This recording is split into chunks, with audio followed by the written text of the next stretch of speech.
મહેસાણા જિલ્લાના કડી તાલુકાના ધારાસભ્ય કરશન સોલંકીનું નિધન થયું છે। જાણકારી મુજબ તેઓ લાંબા સમયથી કેન્સરથી પીડાતા ત્યારે ગત મોડી રાત્રે 2:30 વાગે તેમને અંતિમ શ્વાસ લીધા હતા। તો કરશન સોલંકી વિશે વાત કરવામાં આવે તો તેઓ કડીથી ભાજપના ધારાસભ્ય હતા અને છેલ્લા 2 ટર્મ કડી વિધાનસભા બેઠક પરથી જીતતા આવતા હતા। તો ધારાસભ્ય હોવા છતાં વિધાનસભા જવા સરકારી બસનો જ ઉપયોગ કરતા તેમના મત વિસ્તારમાં નાનામાં નાના વ્યક્તિને ખૂબ સરળ સ્વભાવથી મળતા લોકો તેમને કાકાના હુલામણા નામથી બોલાવતા હતા। તો કરશનભાઈ સોલંકી પોતાના સરળ અને સૌમ્ય સ્વભાવ માટે જાણીતા હતા। તેઓએ એક પણ દિવસ સરકારી ગાડીનો ઉપયોગ કરી નથી।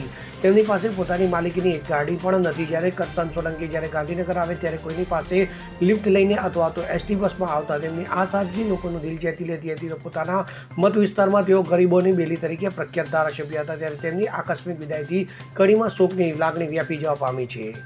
Bureau report CN24 news. હવે જુઓ દેશ દુનિયાની તમામ ખબરો તમારી આંગળીના ટેરવે। ઉઠાવો મોબાઈલ અને ગૂગલ પ્લે સ્ટોર પરથી ડાઉનલોડ કરો અમારી CN24 ન્યૂઝ મોબાઈલ એપ।